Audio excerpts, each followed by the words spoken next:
하나님 말씀 사도행전 10장 1절부터 48절까지 오늘 살펴볼 텐데 48절까지 다 읽기는 너무 어려운 것 같아서 많은 것 같아서 1절부터 23절 상반절까지 읽고 44절부터 48절까지 나누어서 읽겠습니다. 가이사랴에 고넬료라 하는 사람이 있으니 이달리아 부대라 하는 군대의 백부장이라.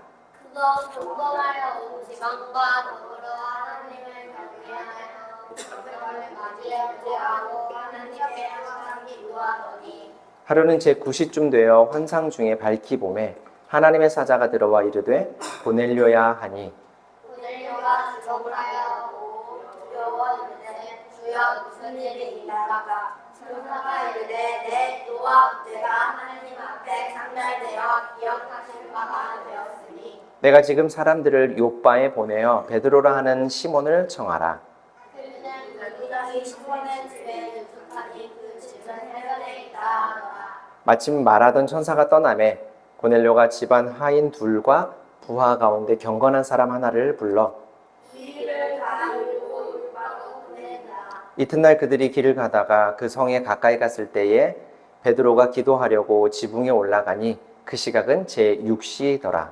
그가 시달하여 먹고자 내 사람들이 준비할 때 황홀한 중에 하늘이 열리며 한 그릇이 내려오는 것을 보니 큰 보자기 같고 네 귀를 메어 땅에 들이웠더라. 그 안에는 땅에 있는 각종 네발 같은 짐승과 기름과 돌 중에 나는 것들이 있더라. 또 소리가 있으되 베드로야 일어나 잡아 먹어라 하거늘 베드로가 이르되 주여 그럴 수 없나이다. 속되고 깨끗하지 않는 것을 내가 결코 멸시지 않으려나. 또 두 번째 소리가 있으되 하나님께서 깨끗하게 하신 것을 내가 속되다 하지 말라 하더라. 이런 일이 생각을 쓰는 그 그릇이 도시는 거다. 베드로가 본 바 환상이 무슨 뜻인지 속으로 의아해 하더니 마침 고넬료가 보낸 사람들이 시몬의 집을 찾아 문 밖에 서서 불러본데 베드로라는 시몬이 여기 사느냐 하거늘. 베드로가 그 환상에 대하여 생각할 때에 성령께서 그에게 말씀하시되 두 사람이 너를 찾으니 일어나 내려라. 시몬을 들고 함께 가라. 내가 그들을 보내었느니라. 베드로가 내려가 그 사람들을 보고 이르되 내가 곧 너희가 찾는 사람인데 너희가 무슨 일로 왔느냐. 그들이 대답하되 백부장 고넬료는 내 이름이요 하나님을 경외하는 사람이라. 유대 온 군손이 칭찬하더니 그가 거룩한 천사의 징계를 받아 당신의 그 집으로 청하여 나를 들으려 하느니라 하는데. 베드로가 불러들여 유숙하게 하니라. 이튿날 일어나 그들과 함께 갈새 요바에서 온 어떤 형제들도 함께 가니라. 그날 가이사랴에 명령서 그의 친척과 교단에 내려가지고 베드로와 함께 온 할례 받은 친자들이 이방인들에게도 성령 부어 주심을 말미암아 놀라니 믿을 방언을 말하여 하나님의 높임을 그들이여라. 이에 베드로가 이르되 이 사람들이 우리와 함께 성령을 받았으니 누가 능히 물로 세례 베풀음을 금하리오 하고 명하여 예수 그리스도의 이름으로 세례를 베풀라 하니라. 그들이 베드로에게 며칠 더 머물기를 청하니라. 아멘. 하늘만큼 높고 땅만큼 넓은 하나님의 사랑을 배우는 시간이 이제 오늘로 8번째 시간이죠. 오늘과 다음 주까지 하늘만큼 땅만큼 시리즈를 좀 일단락하고 이제 어린이를 위한 주일을 2주 보내려고 합니다. 그러니까 여러분들이 선물로 드렸던 하나님은 어려워. 우리 오늘 도희가 가지고 왔는데 이 하나님은 어려워 책을 꼭 한 번씩 읽어오시고 우리 어른들도 꼭 한 번씩 읽어오시면 좋을 것 같아요. 만화책이니까 읽기 아마 쉬우실 거예요. 자, 오늘 본문에서 만나는 인물은 고넬료라고 하는 인물입니다. 고넬료라는 사람을 만나게 되는데 성경에서 만나는 인물은 성경이 그 인물을 제시하는 이유가 이 인물을 본받으라는 말이 절대로 아니에요. 그러면 무슨 뜻이냐면 하나님께서 한 인물의 삶 속에서 실제로 어떻게 일하셨는지, 그러니까 그 사람에게 어떤 사랑을 베푸시고 어떻게 그를 구원하셨는지를 구체적으로 보여주기 위해서 인물을 예로 들어주는 것이죠. 오늘도 마찬가지예요. 이 고넬료라는 인물에게 하나님께서 어떤 사랑을 베푸셨고 어떻게 그를 구원하셨는지를 보여주는 것이죠. 자, 고넬료는 이달리아의 백부장이었다 그래요. 그러니까 당시에 로마의 군인이었어요. 백부장이라는 말은 그가 100명의 군사를 지휘하는 지휘관이었다는 뜻이고, 지금 우리로 말하자면 아마 대위 정도 되는 직급의 군인이었던 것 같아요. 당시 로마의 지휘관들은 백성들로부터 굉장히 존경받는 사람들이었습니다. 왜냐하면 로마가 흥왕하도록, 로마가 더 잘 살게 되고 부강한 나라가 되도록 최전선에서 싸우고 있는 사람들이 군인들이었으니까요. 그런데 이 고넬료라는 사람은 그렇게 백성들로부터 매우 존경받는 사람이었고, 그래서 많은 군인들이 나름대로의 굉장한 자부심을 가지고 있음에도 불구하고 이 고넬료는 로마의 다른 지휘관들은 조금 다른 면을 가지고 있었어요.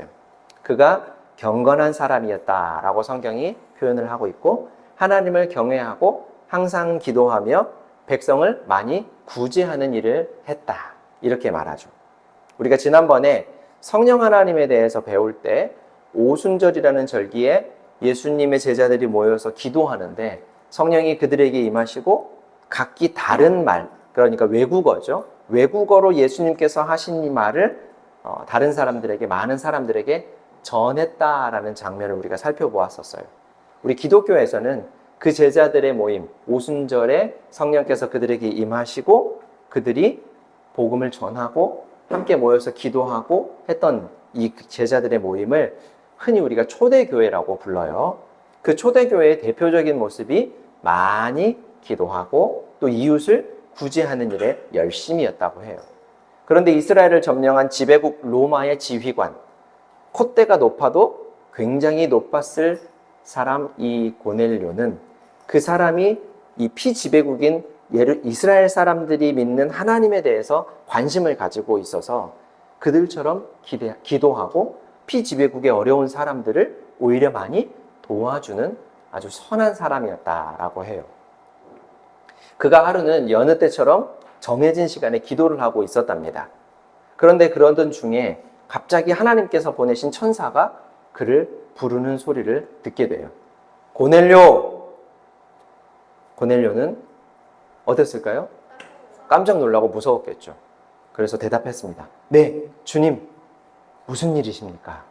아마 군인이어서 더더욱 이런 말이 익숙했을 거예요.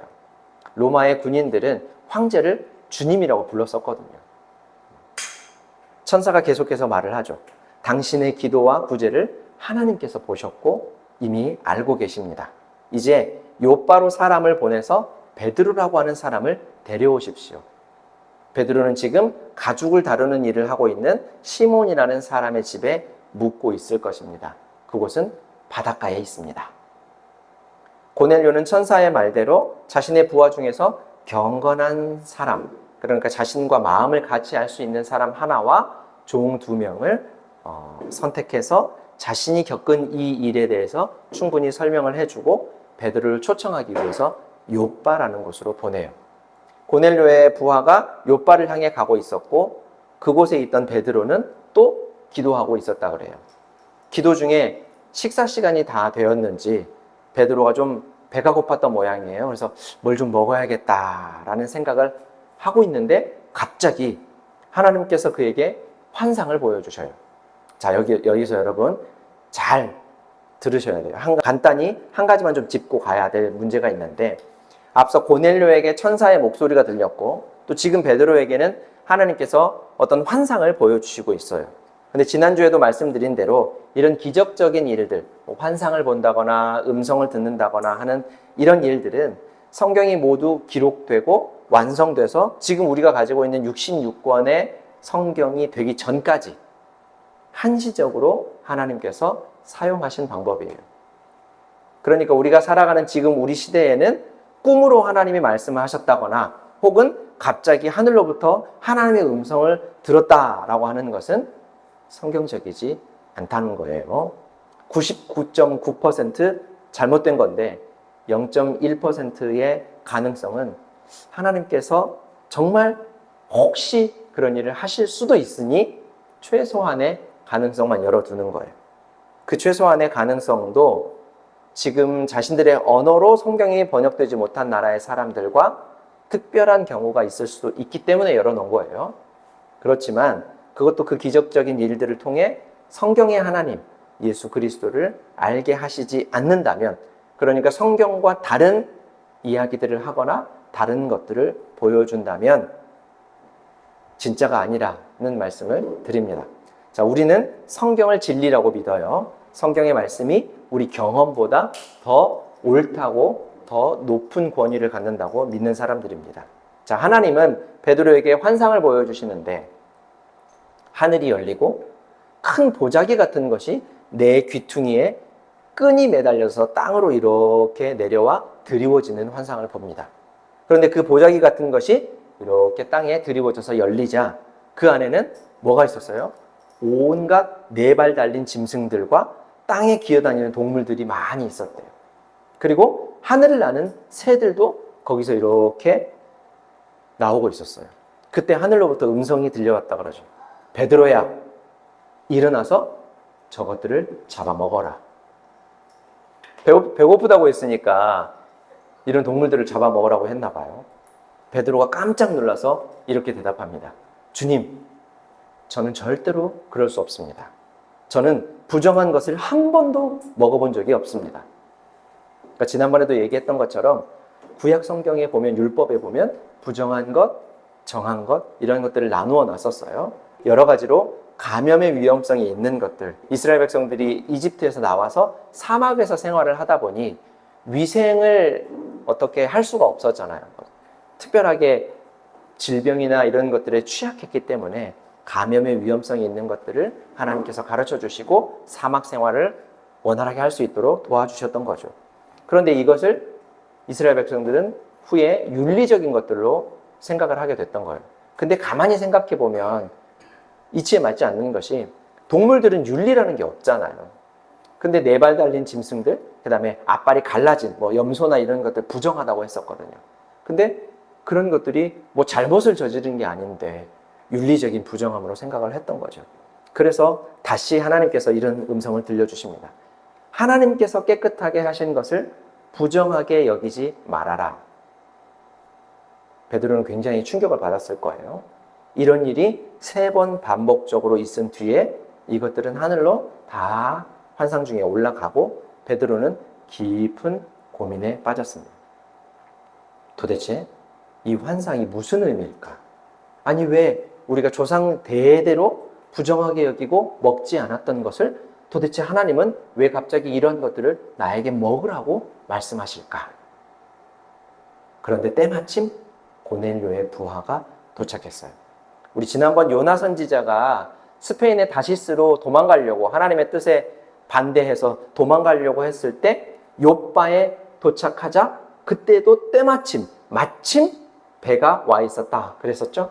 근데 베드로가 환상을 보고 깊은 고민에 빠져서 이게 도대체 무슨 의미일까라고 생각하고 있을 때 마침 고넬료의 부하가 도착을 했다라는 것을 보면 마치 우연인 것 같지만 하나님의 계획과 인도에 따라서 이러한 일들이 지금 순차적으로 일어나고 있다라는 것을 알게 되는 거죠.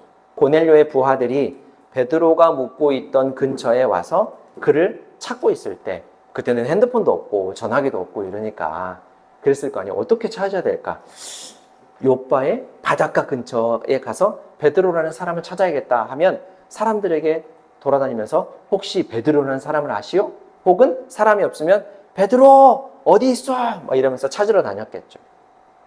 그렇게 찾고 있을 때 성령 하나님께서 베드로에게 말씀하셨대요. 3사람이 지금 당신을 찾고 있으니 그들을 찾아가 만나서 의심하지 말고 그들과 함께 길을 떠나시오. 베드로는 그 말을 듣고 그들을 찾아가서 만났고 그간의 자초지정을 다 들었습니다. 그리고 그들과 함께 길을 떠나게 돼요. 베드로와 일행은 고넬료가 있는 가이사랴라는 지역에 도착을 했습니다. 그곳에는 이미 고넬료와 그의 친척들 그리고 가까운 친구들이 모여서 베드로를 기다리고 있었대요. 베드로가 도착하자마자 모든 사람들이 그의 발 앞에 넙죽 엎드려서 절을 했습니다. 아마 신이 보낸 사람이다 이런 생각을 했기 때문이 아닐까. 하지만 베드로는 그 사람들의 그런 행동을 뜯어 말리면서 말해요. 여러분 일어나십시오. 저도 여러분과 같은 한낱 사람에 불과합니다. 사람을 우상시하거나 사람에게 지나친 경외감을 표현하는 것은 옳지 못합니다. 이런 뜻이죠. 우리가 경배해야 할 분은 오직 하나님 한 분뿐이라는 것을 베드로가 지금 얘기하고 있는 거예요. 자, 더욱 놀라운 것은 그들은 이스라엘을 지배하고 있던 로마 나라의 사람들이었어요. 당시에 전 세계를 호령하고 있는 로마의 굉장히 존경받는 계층의 군인 계층의 사람들이었는데 베드로는 식민지의 백성일 뿐이었잖아요. 그런데 이들이 그 식민지에 사람이 와서 자신 앞에 서자 그 앞에 무릎 꿇고 엎드려서 그에게 존경을 표했다라는 것이 참 놀라운 일이죠. 그만큼 그들이 하나님에 대한 경외감을 가지고 있었다라고 하는 반증이라고 볼 수가 있어요. 베드로는 이내 그들에게 예수님을 전하기 시작합니다. 여기서부터는 베드로가 이 고넬료와 그의 친척들 그리고 그 친구들에게 했던 설교의 내용이에요. 나는 오늘 참으로 하나님께서 사람을 외모로 판단하지 않는다라는 것을 알게 되었습니다. 하나님을 경외하고 하나님의 뜻에 따르는 사람이라면 그가 어떤 국적을 가지고 있고 또 어떤 민족에서 태어났던지 상관없이 모두 받아주시는 선하신 분이라는 것을 알았습니다. 하나님은 우리에게 예수님을 보내셔서 평화의 복음을 전해주셨습니다. 이 평화의 복음이라는 것은 하나님과 원수되었던 인간에게 하나님과 다시 평화할 수 있는, 다시 화해할 수 있는 소식을 평화의 복음이라고 해요. 예수님은 그리스도이시고 모든 사람들의 주인이십니다.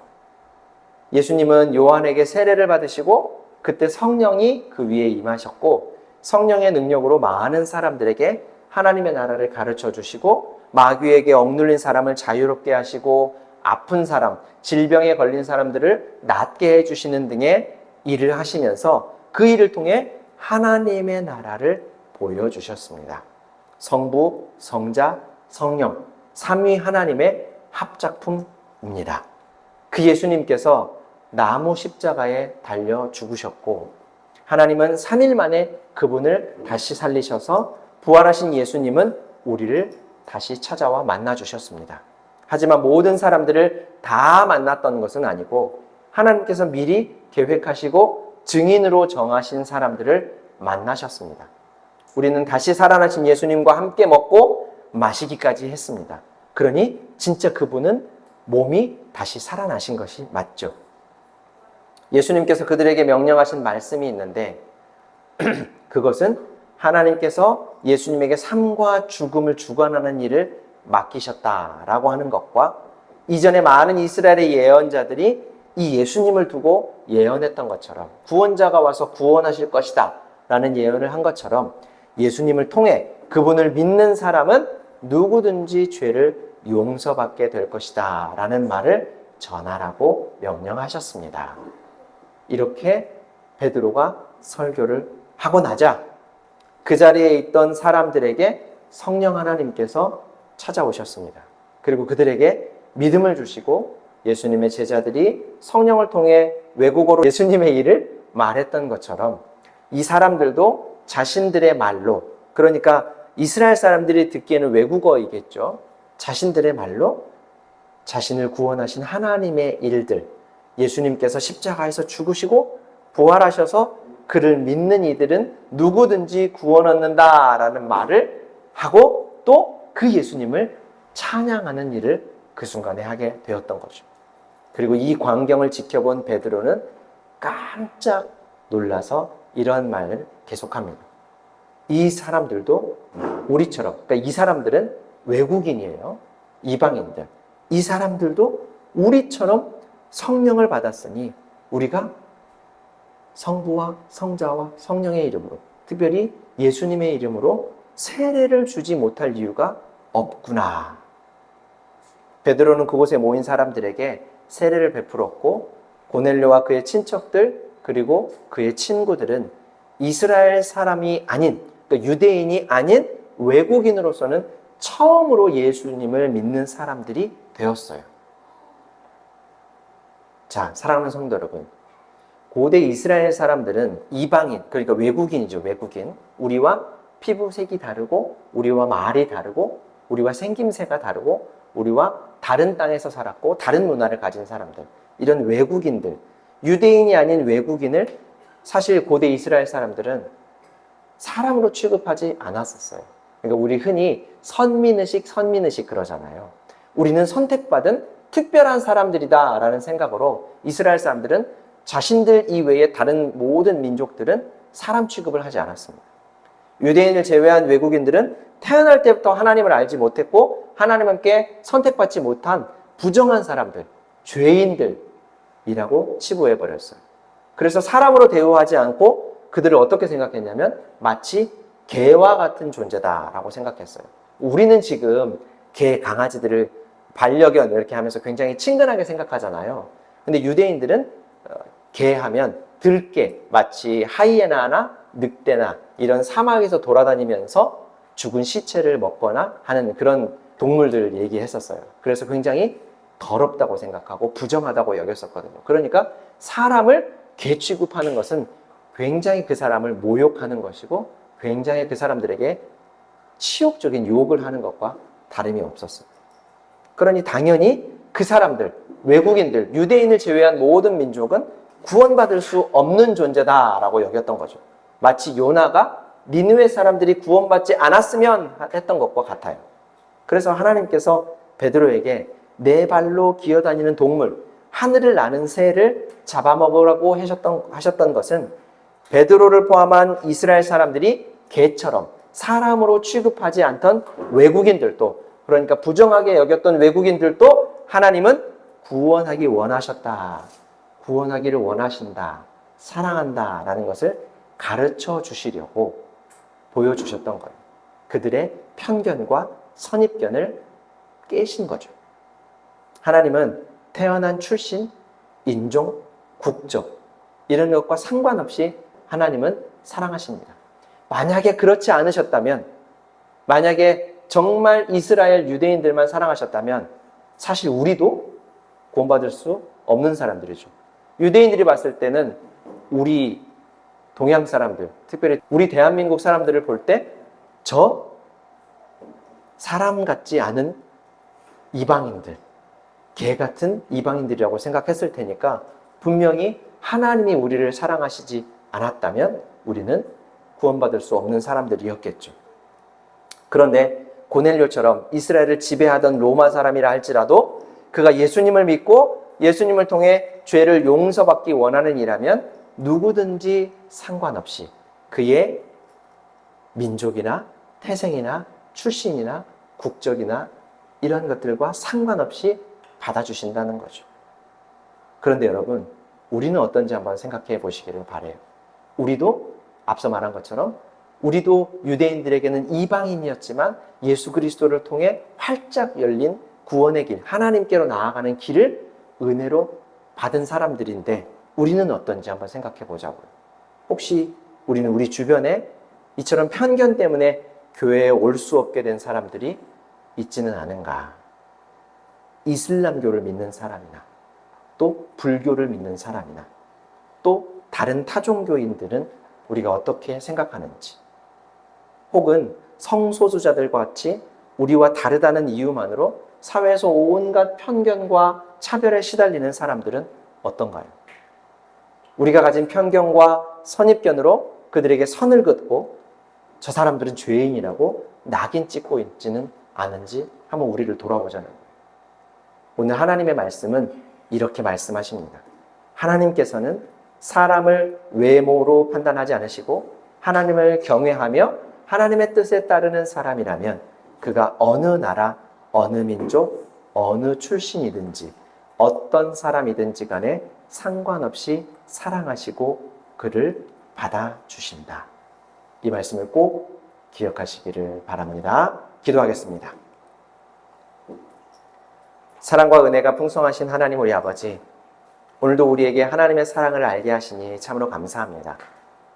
아무런 값없이 우리를 사랑하시고 구원하신 은혜를 생각하며 우리도 이웃을 사랑하며 살게 하여 주시되 보여지는 겉모습으로 상대방을 판단하고 그에 대한 편견을 가지는 일이 없게 하여 주시고, 누구든지 예수 안에서 우리와 한 형제요 자매가 되어 영원한 하나님의 나라를 살아가게 될 것을 믿음으로 서로 사랑하고 서로 이해하고 서로 용납하는 우리가 되게 하여 주옵소서.